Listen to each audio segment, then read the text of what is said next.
bro, I cannot give Brandon Clarke more praise for the insanely diligent rehab that he had to have done to look like what he looks like right now immediately.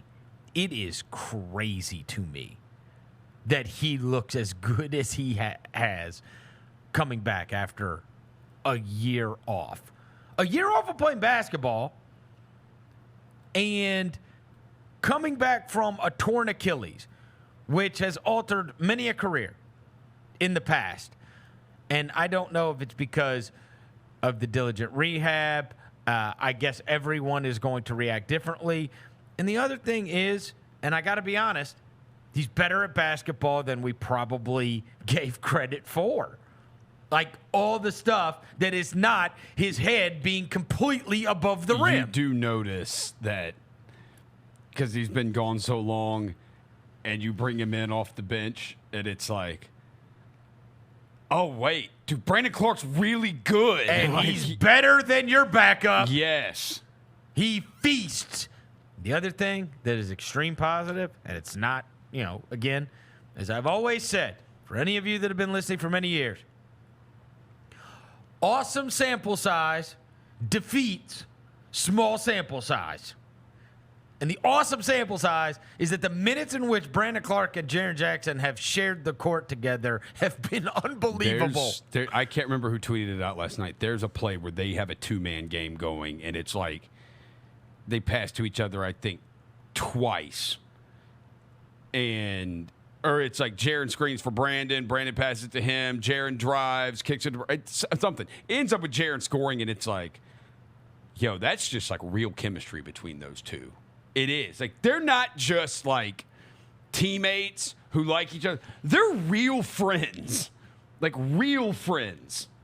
Our buddy Sean. This is it. There you go. Yeah, there's the screen. Slip it to Brandon. Back over to Jaren, and you get 2 points. Our buddy Sean Coleman, hey, y'all, tweeted out, with BC and Jaren on the court so far, it is only 78 possessions, but they're a plus 15 net rating, which is in the 99th percentile, and a 100 defensive rating, which is in the 100th percentile. That's just in the very short amount of time that they have shared the court. But again, this guy is coming off a torn Achilles. Right. And they look awesome. Defensively is one of the things that was underrated about Brandon, is because Brandon is a guy who can also, like Jaren can switch on anybody. Brandon can switch on anybody too. He can, and the way he is moving and the way he is rebounding. Yes. And the way he's still getting to his spot on the court that he wants to get to. Again, drop coverage killer because of the little mini floater. Like, he is a guy that can stop short and hit that. And he also, and this is what, again, you don't see him for a year. So it's almost like yes, you remember what this looks like, but in some ways it's like you're looking at a new player because you haven't watched him play basketball in so long. And it's like the things you forget that he does.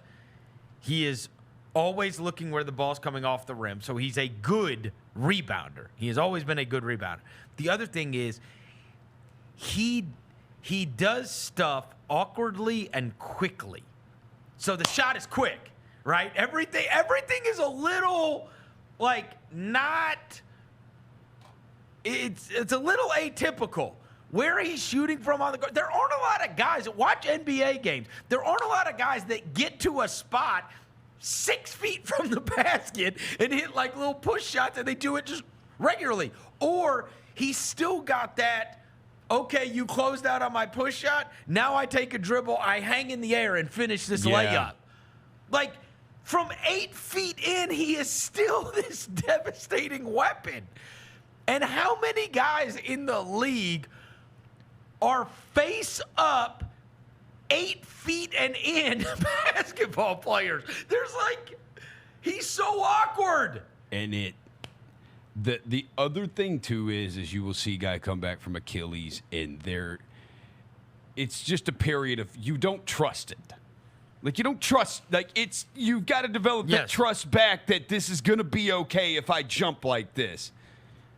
He's jumping everywhere. He's jumping everywhere. I know. Like, there is no adjustment period. He's just doing it. And the way I say this is like if you were,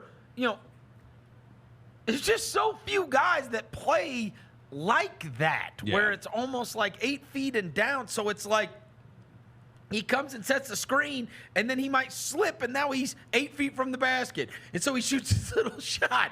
Or he just dives straight to the basket. But, like, typically your face-up players, like even Jaren, he is starting that 30 feet away from the basket. Yes. Like, Brandon doesn't start anything farther than 10 feet from the basket, and yet he somehow gets good shots. And he's scoring double digits outside of the first game against the Lakers. It's what is it, 14, He's 6? and he's never shooting jumpers. And he's still blocking shots. He shoots like, did he shoot a 3 last night? I don't even remember. He might take a 1. He took 1. Yeah, the guy takes 10 shots. And like, if you look at his shot chart, they're like all in this little dots in the little, yes. they're all dots in this one little area. And you could probably do that for the entire season. Yeah. Most guys, it's a map where you could connect the dots to their shots. You just never see him take these shots that are like, have you ever seen him take like a baseline jumper? Like, no. You might see a corner 3. You might see like an elbow extended 3. But like, never really see a top of the key. Anything. You see floaters and dunks. You don't really see anything like beyond the free throw line. It's just like you would like have the weird line going up to there. If he shoots from the free throw line, it's not a shot. He floats from the free throw line. He'll do a floater from there. And what I'm saying is all that stuff still works. It still does. We're never taking you for granted again, BC. No. The Chris Vernon Show, presented by Caesars Sportsbook, live weekdays at noon